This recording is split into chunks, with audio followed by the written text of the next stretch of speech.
Aleluia. Pode aplaudir o Senhor enquanto você senta. Eu não sei você, mas pode se sentar. Mas toda vez que a gente canta essa música, eu de fato fico tentando imaginar. Ela fala que a gente vê, né? Essas visões que a gente pode ter de como será essa volta do Senhor Jesus. A gente vê o Rei da Glória e eu não tenho como não me emocionar. Toda vez que eu canto, eu tento imaginar isso. E meu coração se enche de alegria e meus olhos se enchem de lágrimas. Porque eu acho que vai ser tão maravilhoso, tão especial, que não vai ter como a gente controlar, né, essa emoção. Que não seja só emoção, mas que seja do nosso coração, né?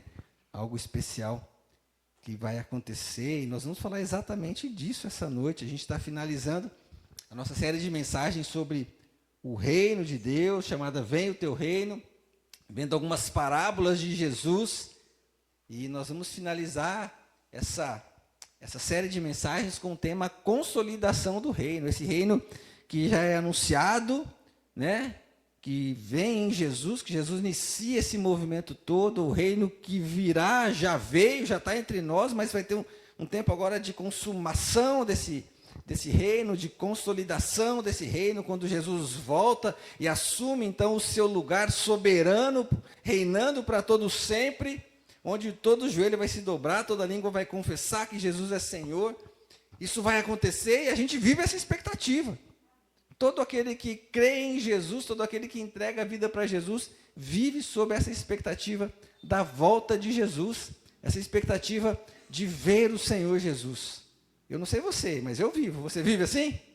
Jesus podia voltar agora, né? No meio desse culto aqui. Como ia ser gostoso, não ia? Ia ser maravilhoso. Eu nem ia ver meus filhos, mas deixa os filhos para lá, né? Porque Jesus vai preencher tudo que a gente precisa. Ele já preencheu, mas a gente vive nessa expectativa. Então a gente vai falar um pouquinho sobre essa consolidação do reino, esse reino que vai se firmar para sempre, mas algumas coisas vão acontecer, algumas coisas precisam direcionar para isso, e Jesus também usou algumas parábolas para ajudar a gente a compreender todo esse movimento. A gente viu um pouquinho na quarta-feira que qualquer tentativa humana de merecer participar desse reino eterno vai fracassar. Tudo é fruto da graça, tudo é fruto daquilo que o Senhor Jesus já fez. A iniciativa foi Deus que tomou, enviando Jesus. Nada do que eu e você façamos, por melhor que seja, não é suficiente. A graça de Deus é.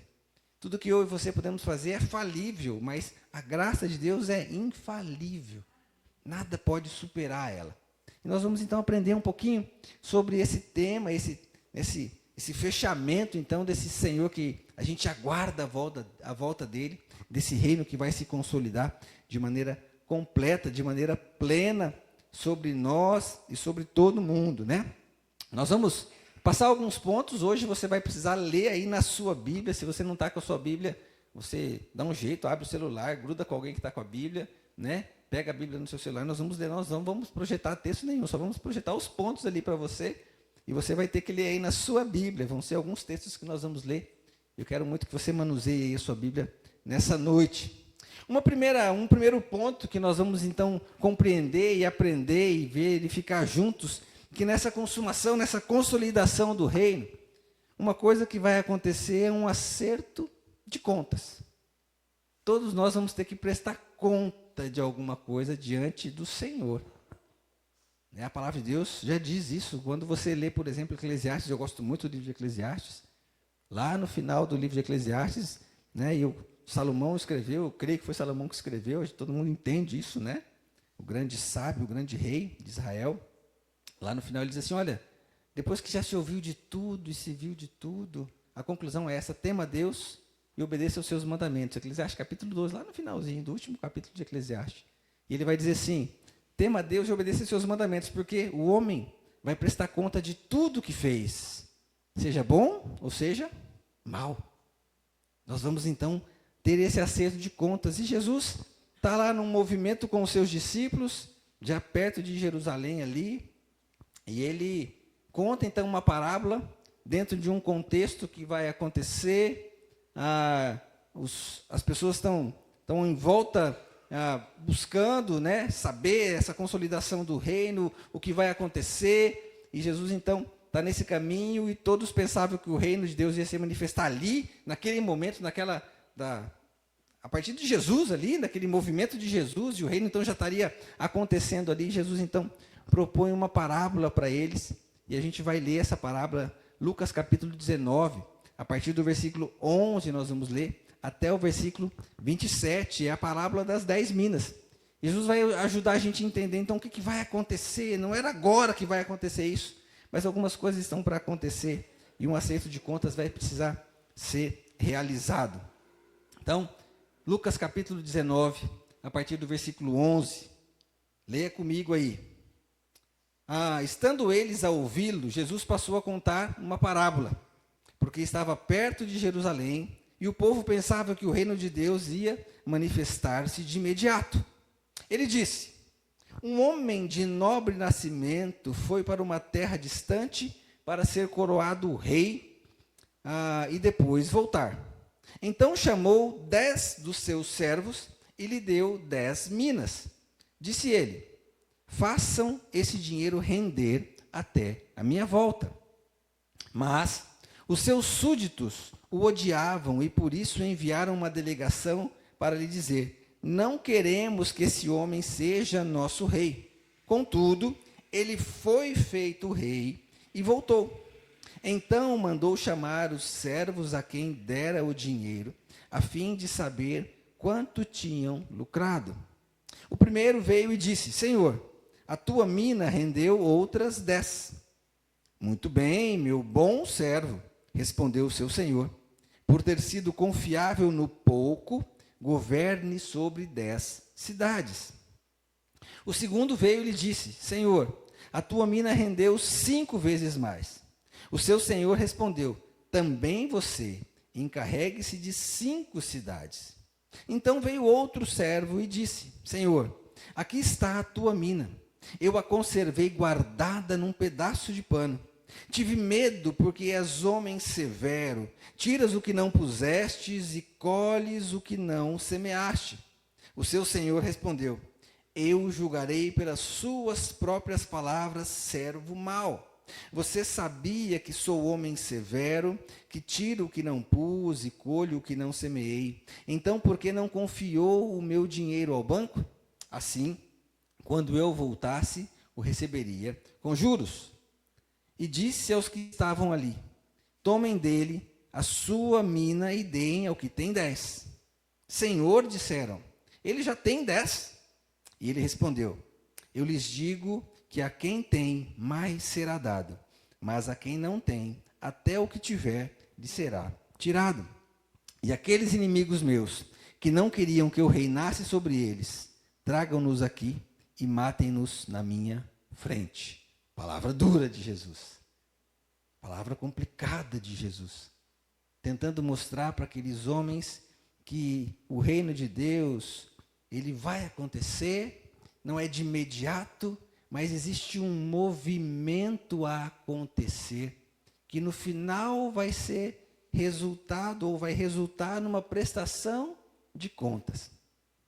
Esse reino, que está para se consolidar, ele tem súditos, ele tem servos.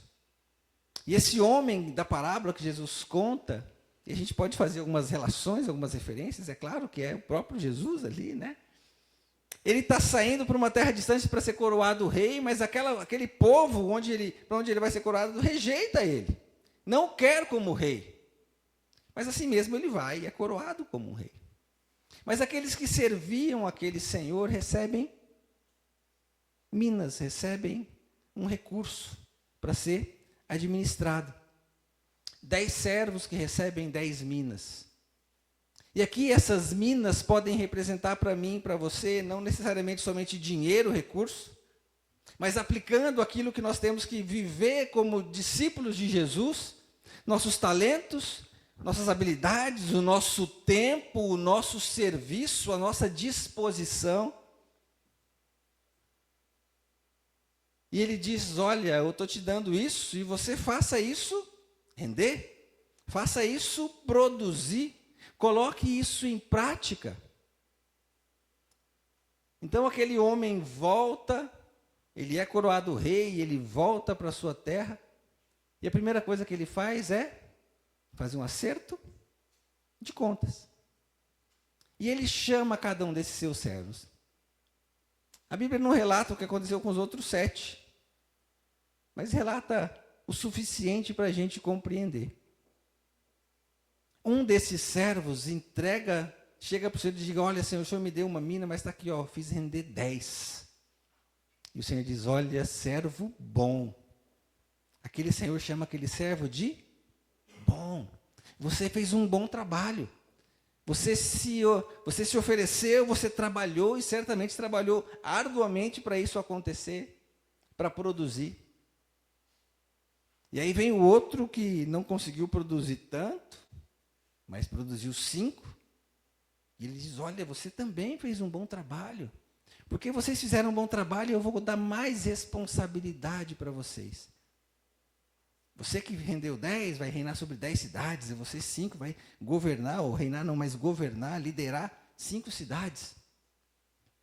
Mas enfim, chegou alguém que não tinha entendido, que não tinha compreendido o que era para ser feito. Sabia quem era aquele Senhor, sabia do que ele era capaz, sabia o que podia acontecer com ele, mas ele escolheu não fazer nada. Ele escolheu simplesmente dizer assim: Senhor, está aqui, ó, pelo menos eu preservei aquilo que você deu. Pelo menos eu não joguei fora o que você deu. Talvez com isso, querendo experimentar ou querendo reconhecer, que o seu Senhor reconhecesse algo dele, ou pelo menos tivesse misericórdia dele. Mas qual foi a resposta do Senhor? Servo mau. E você sabia, você me conhecia, você sabe quem eu sou, você sabe como eu ajo. E você escolheu ainda não fazer o que deveria ter sido feito. E essa mensagem, essa palavra precisa ser para mim e para você. Nós estamos vivendo nessa expectativa da volta do reino, mas eu e você vamos precisar acertar contas com esse reino. E esse rei deu a mim e a você minas, talentos, recursos, para que sejam usados para a expansão do próprio reino. E o que eu e você temos feito? Interessante que a parábola continua, e não só aqueles homens que eram servos tiveram que prestar conta, mas aqueles súditos que não aceitaram também tiveram um acerto de contas. Porque eles rejeitaram aquele senhor, aquele nobre, como líder, como rei deles. Também tiveram que acertar contas. O reino de Deus que está para vir, para se consolidar, vai cobrar de todas as pessoas um acerto de contas. Isso precisa mexer comigo e com você. E a primeira pergunta que fica é: o que você tem feito com o que Deus tem colocado nas suas mãos? E eu não estou falando de recursos materiais. Isso também, você pode ter certeza que você vai prestar conta disso. Porque nós somos aqui mordomos do Senhor, não é isso? A gente não aprende isso, a gente não fala isso.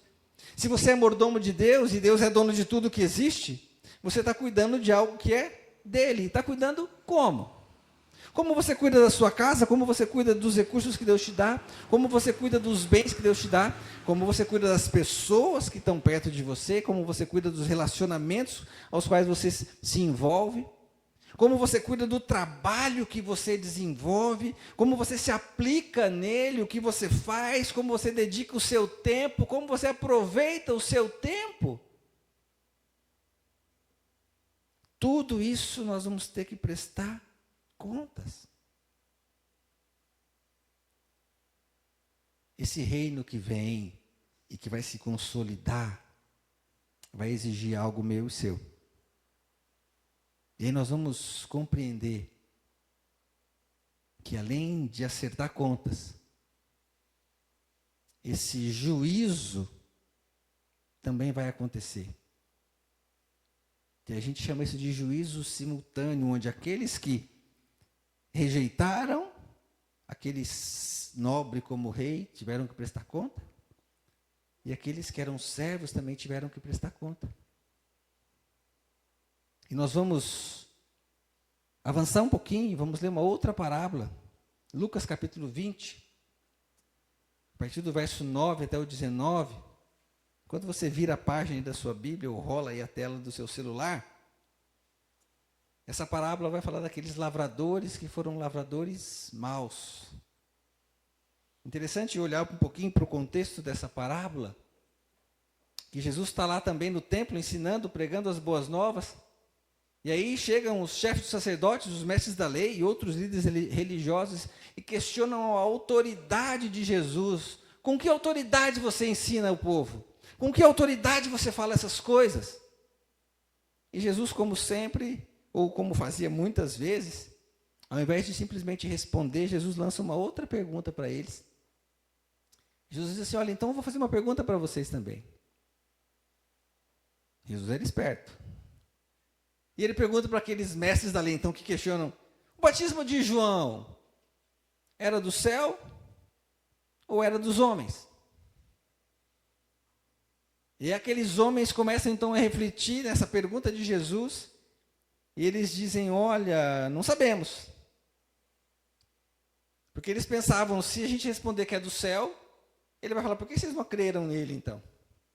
Se a gente falar que é dos homens, as pessoas todas aqui reconhecem João como um grande profeta, então elas não vai pegar bem a gente falar isso. Então é melhor a gente falar que não sabe.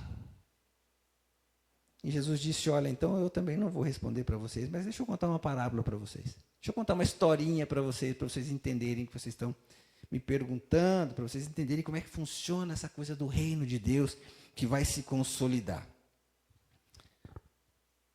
Lucas 20, a partir do verso 9 até o 19. O texto diz assim, acompanha aí na sua Bíblia. Então, Jesus passou a contar ao povo esta parábola. Certo homem plantou uma vinha, arrendou-a a alguns lavradores e ausentou-se por longo tempo. Na época da colheita, ele enviou um servo aos lavradores para que entregassem parte do fruto da vinha. Mas os lavradores o espancaram e o mandaram embora de mãos vazias. Ele mandou outro servo, mas a este também espancaram e o trataram de maneira humilhante, mandando-o embora de mãos vazias. Enviou ainda um terceiro, e eles o feriram e o expulsaram da vinha. Então, o proprietário da vinha disse: que farei? Mandarei meu filho amado. Quem sabe o respeitarão. Mas, quando os lavradores o viram, combinaram entre si, dizendo: este é o herdeiro. Vamos matá-lo e a herança será nossa. Assim, lançaram-no fora da vinha e o mataram.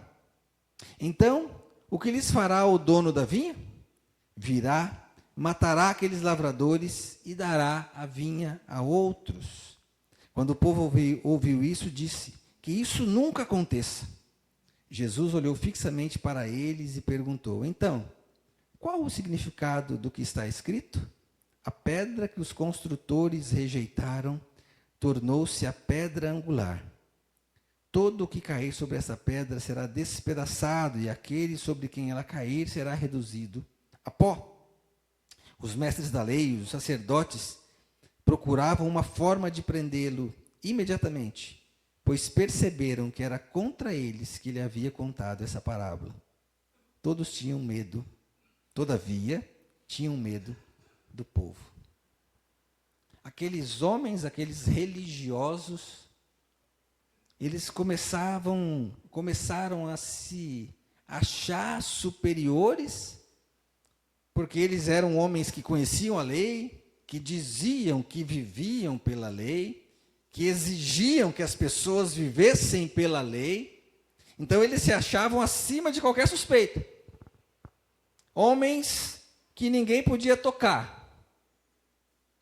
Mas com essa parábola, Jesus talvez conseguiu mostrar para eles que todos vão ter que enfrentar o juízo nessa consolidação do reino. Quando Jesus conta essa parábola e usa essa expressão, naquela época, assim como é hoje quem trabalha com fazenda, com sítio, que às vezes arrenda, né? É sempre combinado como vai ser aquele acerto. Ou parte da produção, ou um valor fixo. Aqui a parábola apresenta que era uma parte daquilo que fosse produzido naquela vinha. As pessoas tinham que trabalhar, produzir. E aqueles mestres da lei, homens, começam a compreender que Jesus estava dizendo que era eles, aqueles lavradores, que precisariam estar trabalhando, produzindo aquela vinha.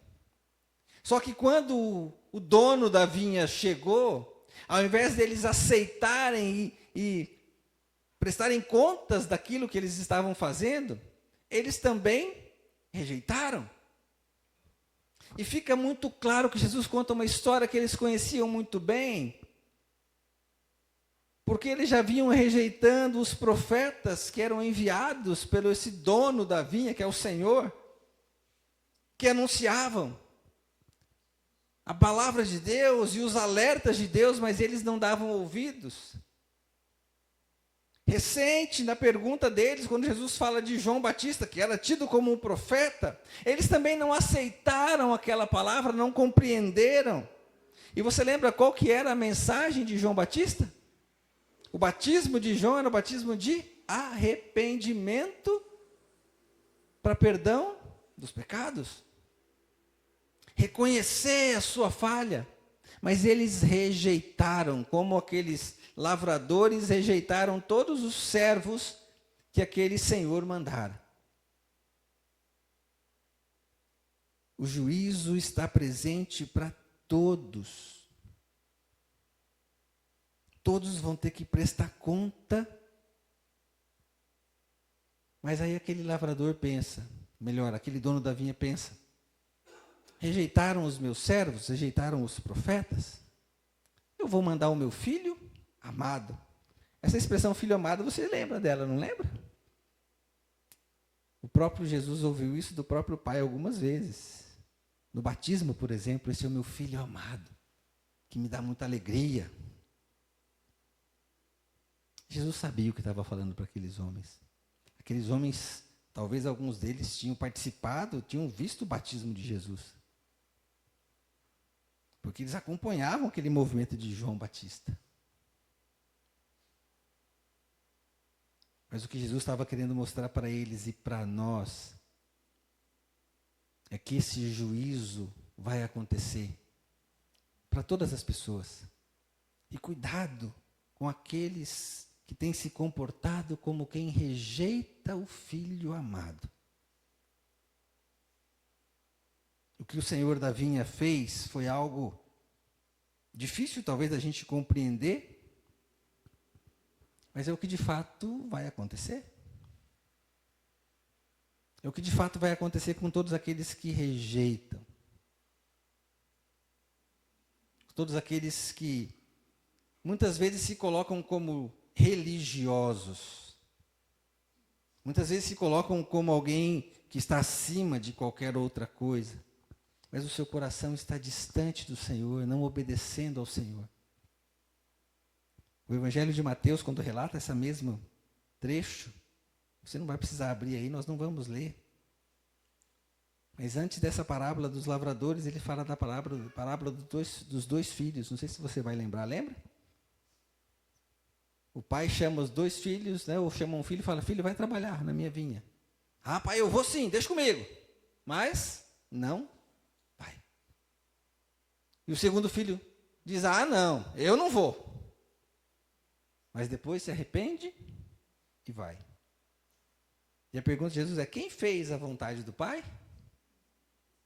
O que fez, o que realizou, o que se arrependeu. Quantas vezes eu e você estamos dizendo, tá bom, Senhor, eu vou. Tá bom, Senhor, deixa comigo, eu faço. Pode contar comigo.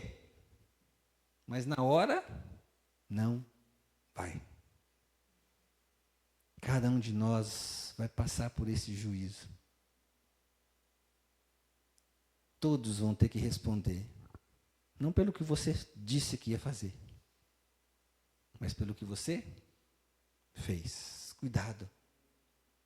Nós temos que ter muito cuidado com a nossa caminhada, porque nós estamos caminhando, e nós falamos no começo, se vivemos nessa expectativa da volta do Senhor, se vivemos nessa expectativa desse momento que vai ser glorioso, e nós sabemos que nós vamos ter que prestar contas o que nós estamos fazendo. Simplesmente dizendo, vamos, nós podemos deixar, conta comigo. E aí as coisas começam a tomar um outro caminho, outro direcionamento, a rotina nos leva para outras situações, para outros desejos. Amanhã eu faço. Não é à toa que a palavra de Deus nos orienta o tempo todo, que alerta que o que temos que fazer seja feito hoje, que o tempo é hoje, que o tempo é agora. Não deixa para amanhã o que você pode fazer hoje. Cuidado! Você não sabe, lembra daquela outra parábola do homem que plantou e colheu algo extraordinário? Disse, olha, eu vou guardar tudo e agora eu vou dizer para a minha alma, sossega, come, você está de boa por muito tempo. O que o Senhor diz? Louco, hoje vão pedir a tua alma. Isso tudo vai servir para quê? Você está preparado para isso?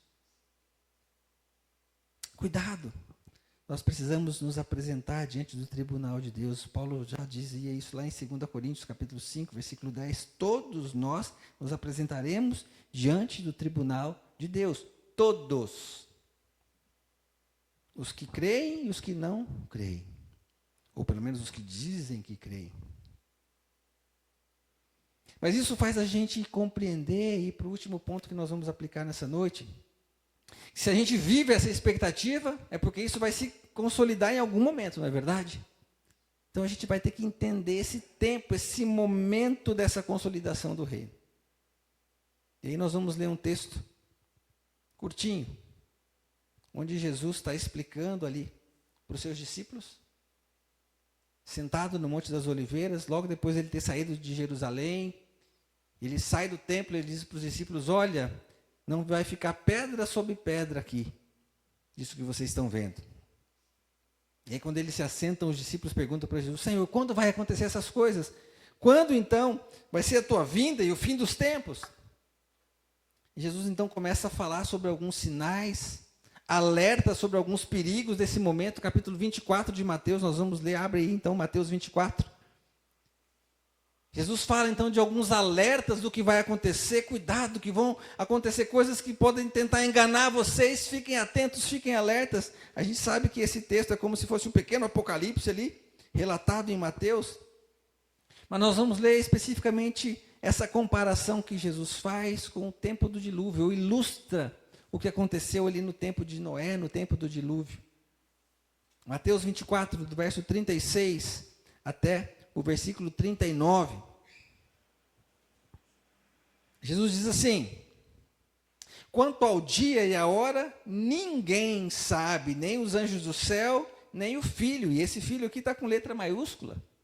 É Ele, o Senhor. Senão somente o Pai. Como foi nos dias de Noé, assim também será na vinda do Filho do Homem. Pois nos dias anteriores ao dilúvio, o povo vivia comendo e bebendo, casando-se, dando em casamento, até o dia em que Noé entrou na arca, e eles nada perceberam até que veio o dilúvio e os levou a todos. Assim acontecerá na vinda do Filho do Homem.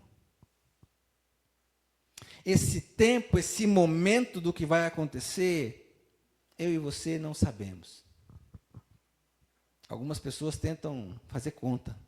Alguém já te abordou tentando mostrar para você quando que aconteceu a volta de Jesus? Já aconteceu algumas vezes comigo. E pasmem, uma vez foi um pastorzão batista, daqueles antigão, americano.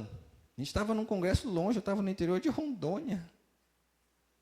E aí a gente estava hospedado na mesma pousada que tinha lá, uma cidade bem pequena. E aí eu tinha pregado, tinha falado da volta de Jesus, tinha falado da expectativa da volta de Jesus. E ele me chama para conversar e fala assim, eu vi que você falou disso, que você acredita nisso, como se fosse uma coisa que quase ninguém acredita, não sei. Eu falei, claro que Jesus vai voltar, é óbvio, né? Mas então tem que te contar uma coisa, vamos tomar um café amanhã junto. Tá bom, vamos tomar café amanhã junto. E aí a hora que nós sentamos, eu nem guardei, ele me deu um folhetinho que ele escreveu, que ele fazia uns cálculos, umas situações, uns eventos, umas coisas que Jesus ia voltar em 2000 não sei quanto. Já passou. Já passou. Eu vou dizer para você que eu não fiquei nem com medinho quando chegou o dia. Falei, será, Senhor? Mas tem gente que fica tentando encontrar isso. Mas o que Jesus está querendo mostrar para nós é que esse tempo não cabe a mim e a você. Mas nós temos algo a realizar. Nós temos que estar o quê? Preparados.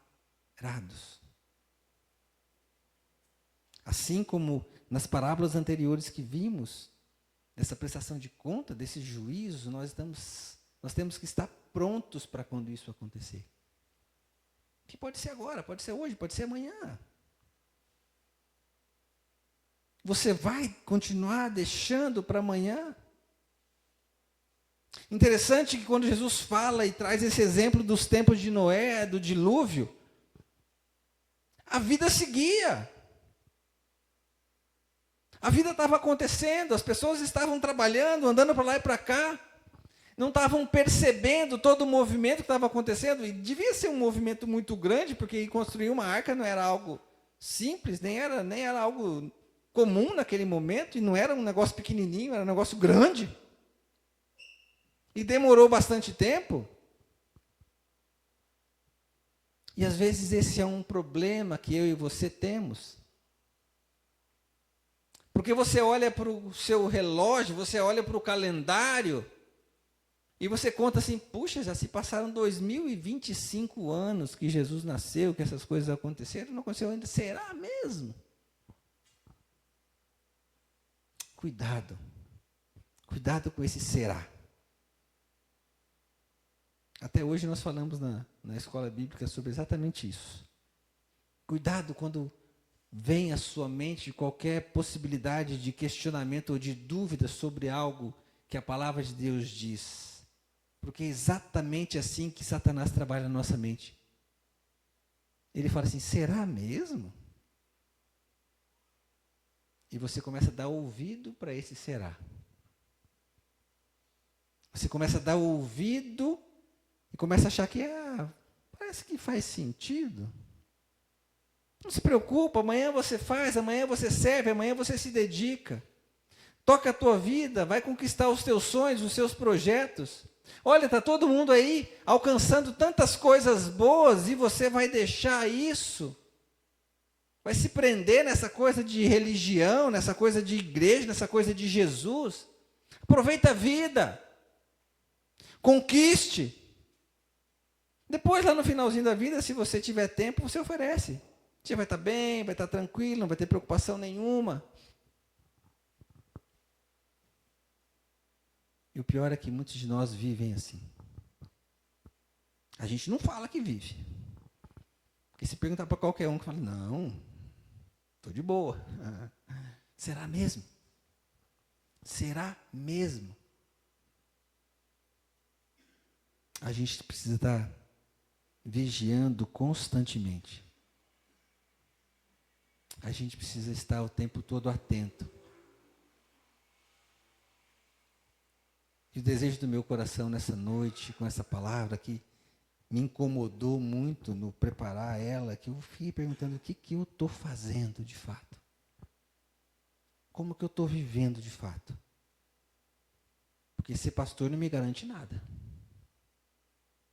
Estar aqui trazendo a palavra de Deus para vocês não me garante nada se eu não estiver também com o meu coração certo, fazendo o que devo fazer.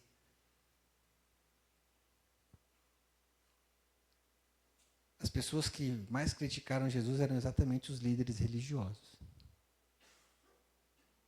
E a pergunta que eu comecei a me fazer é, Senhor, eu estou de fato fazendo o que eu preciso fazer? Eu estou colocando de fato o teu reino em primeiro lugar e a tua justiça em primeiro lugar? Eu estou de fato vivendo para a honra e glória do nome do Senhor, dedicando o meu tempo, as minhas ideias, os meus talentos, tudo que eu faço de fato para honrar o Senhor e para cumprir o seu chamado na minha vida? Será que eu estou fazendo o mesmo? Senhor, me ajuda, me mostra.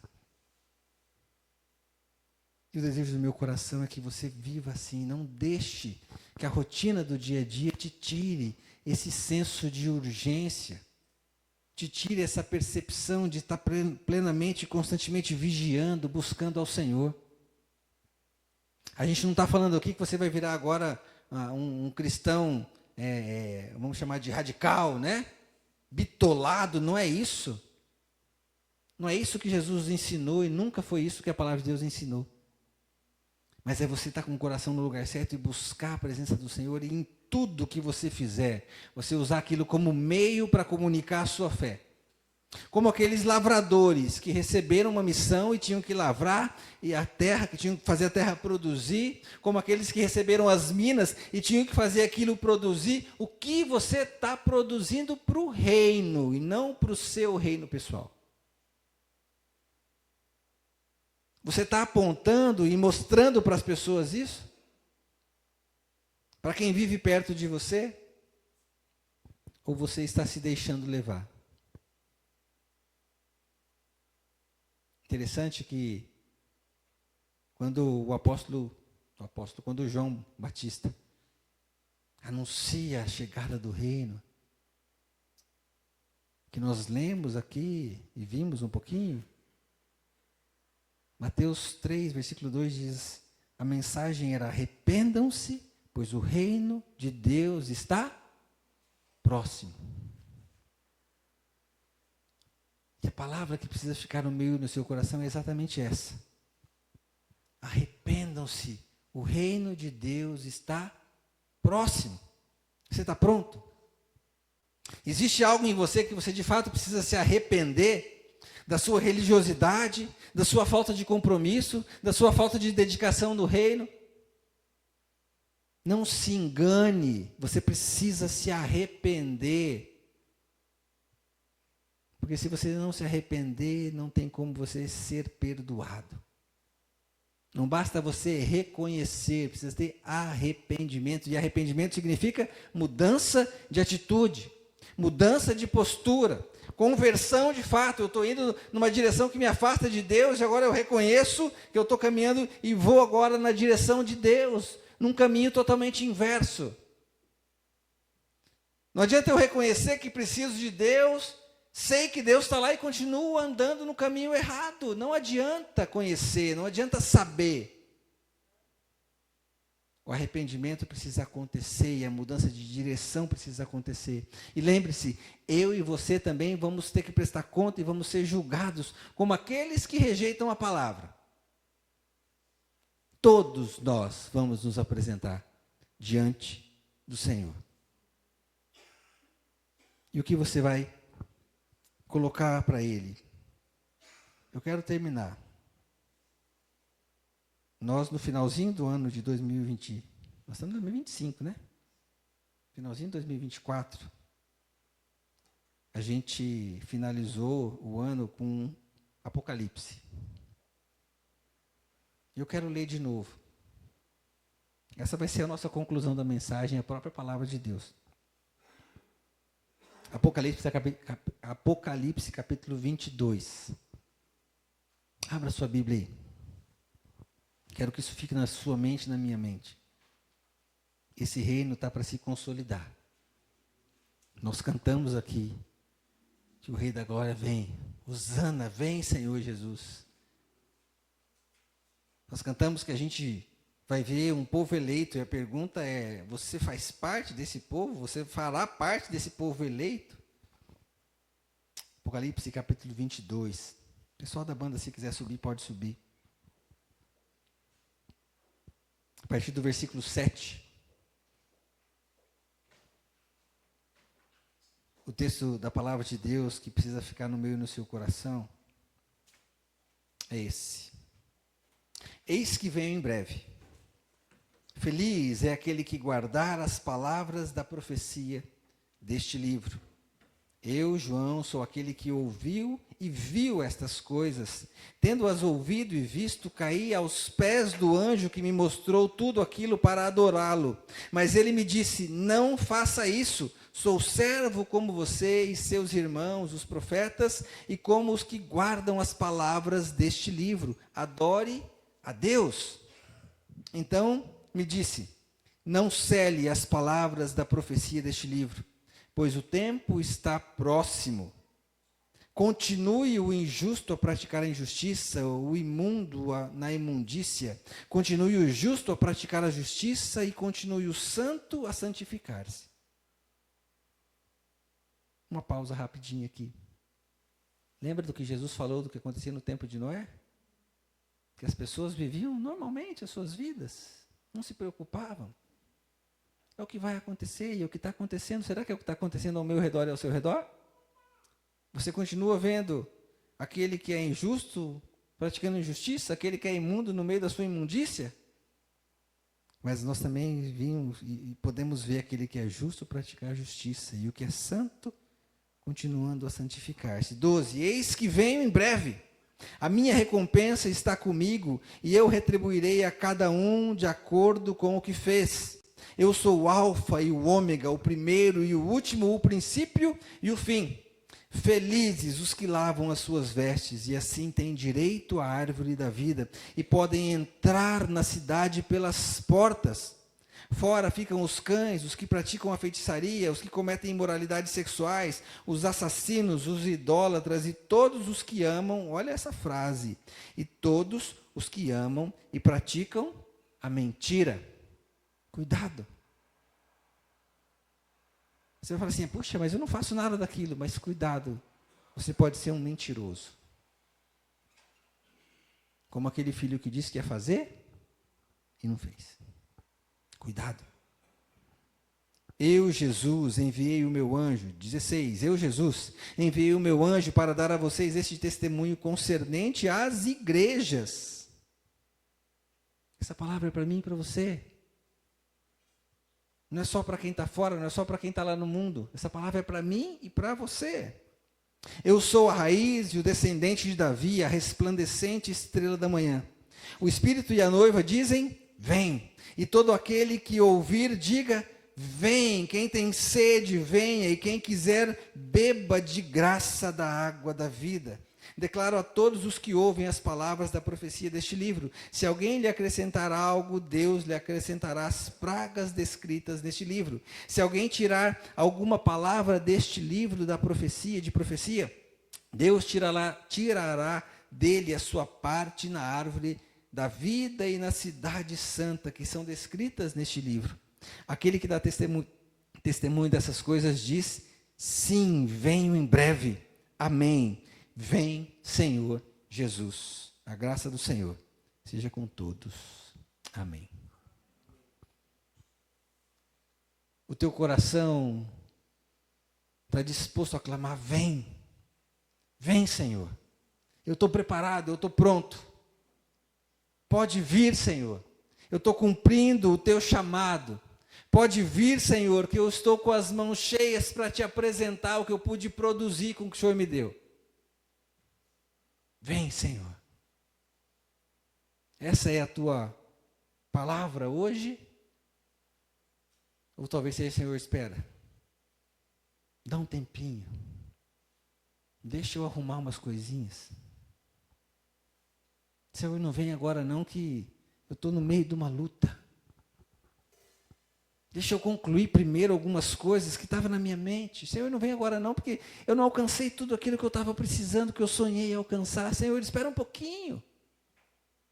Dá para esperar um pouquinho? A minha palavra e a sua palavra precisam ser com convicção. Vem, Senhor. Pode vir, Senhor. O que eu mais anseio é que o Senhor venha. Quero pedir para você baixar a sua cabeça.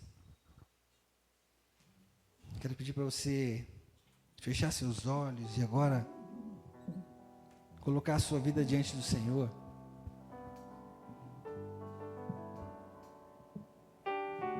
E Se você não se sente preparado para essa vinda, meu pedido para você é: reconheça agora, a oportunidade é agora. Não é no próximo domingo, não é no culto da semana que vem, não é no culto de oração da quarta. A pergunta para o Senhor, ou melhor, a pergunta que o Senhor está fazendo para você é: você quer?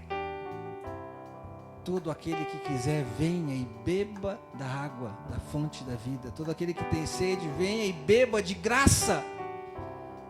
O Senhor já fez o que tinha que fazer por você. Você não precisa fazer nada, só reconhecê-lo e decidir viver uma vida digna dele, decidir uma vida focada nele. Pronto para dizer: vem, Senhor, pode vir, eu entendi a mensagem, pode vir, eu quero apresentar tudo que eu tenho ao Senhor. E se ele vier hoje, você vai dizer assim: Senhor, mas eu não tive muito tempo para me preparar, mas eu quero me entregar ao Senhor. Assim como aqueles homens que trabalharam pouquíssimas horas no final do dia, mas também receberam o prêmio, também foram abençoados. Vem, Senhor, eu quero estar preparado. Diga isso para o Senhor.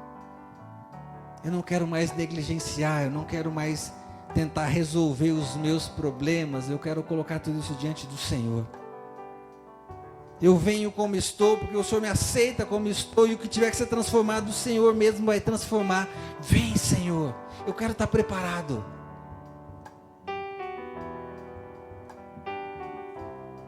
Eu quero te dar uma oportunidade nessa noite. Se você quer entregar a sua vida para Jesus, você não fez isso até hoje talvez. Mas se você quer falar assim: Senhor, vem, eu quero entregar a minha vida. Eu quero reconhecer o Senhor como o Senhor da minha vida. Eu quero reconhecer que tudo que o Senhor fez foi algo divino, algo que veio do céu, algo que veio para transformar, algo que veio para mudar a minha vida, a minha percepção, não só de vida aqui, mas de eternidade. Eu quero reconhecer o Senhor como Senhor e Salvador da minha vida. Eu quero estar pronto para quando chegar esse momento de ter que prestar contas. Se você quer fazer isso, eu quero te convidar a ficar de pé. Está todo mundo de olho fechado, orando? Se você quer entregar sua vida para o Senhor hoje, nessa noite, essa é a oportunidade de dizer: Senhor, eu quero estar preparado. Um gesto simples, fique de pé. Fique de pé onde você está, dizendo: Senhor, eu entrego a minha vida. Aleluia, louvado seja o nome do Senhor. Dizendo: Senhor, eu quero mais. Eu quero começar uma vida nova. Eu quero começar uma caminhada nova. Eu quero reconhecer o Senhor e quero estar preparado para esse reino, que o Senhor vai ser o meu rei. Se você deseja, coloque-se de pé, dizendo: Senhor, vem. Eu quero entregar tudo para o Senhor. Não quero cuidar de mais nada. Quero viver para a tua honra, para a tua glória. E uma segunda oportunidade que eu quero te dar é: talvez você esteja numa caminhada de vida cristã, religiosa de muito tempo, de muitos anos. Mas aí no teu coração você está em dúvida se de fato você está preparado para essa volta. Talvez no teu coração você está dizendo: Senhor, espera um pouquinho. Eu preciso consertar algumas coisas. A palavra dele para você é: vem. Tome essa decisão agora. Eu quero estar com você. Deixe o que você precisa deixar agora. Se você quer fazer isso, eu também quero te pedir para ficar de pé, dizendo: Senhor, eu quero reassumir o meu compromisso contigo. Eu quero restaurar a minha caminhada com o Senhor. Eu quero poder dizer: vem, Senhor. Se é isso que você está fazendo, fique de pé. Glória a Deus. Diga: Senhor, eu não quero mais viver enganado. Eu não quero mais viver correndo atrás de outras coisas que não seja o Senhor. Eu já compreendi a mensagem da cruz. Eu já compreendi a mensagem do teu evangelho. Eu já entendi que o Senhor me deu talentos, habilidades, dons, tempo para servir, e eu quero dedicar isso ao Senhor. E talvez eu tenha falhado até aqui. Amém. Louvado seja o Senhor. Eu não quero mais correr atrás de outras coisas, eu quero dedicar minha vida ao Senhor. Somente ao Senhor. E viver a plenitude daquilo que eu já sei que o Senhor já fez na minha vida. Louvado seja o nome do Senhor. Eu quero convidar todos agora a ficar de pé.